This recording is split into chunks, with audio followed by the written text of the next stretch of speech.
আসসালামু আলাইকুম, সবাই কেমন আছেন? আলহামদুলিল্লাহ আমরা ভালো আছি।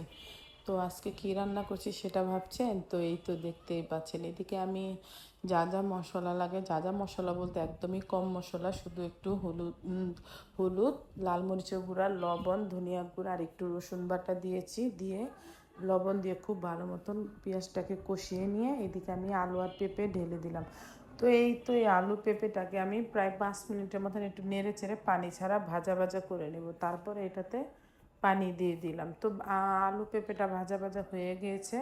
তো এটাকে আমি কী মাছ দিয়ে রান্না করবো একটু পরে অবশ্যই আপনারা দেখতে পারবেন। আর পেঁপে রান্না করলে একদম কম মশলায় রান্না করাটা সবচেয়ে ভালো মনে করি। আর পেঁপেতে তেমন মশলা বেশি দিলে পেঁপের তরকারিটার স্বাদ নষ্ট হয়ে যায়, তেমন ভালো লাগে না। তো আমি যতটুকু রান্না করতে পারি আলহামদুলিল্লাহ ভালোই রান্না করতে পারি। তো আমার হাতের রান্না অবশ্যই যারা খেয়েছে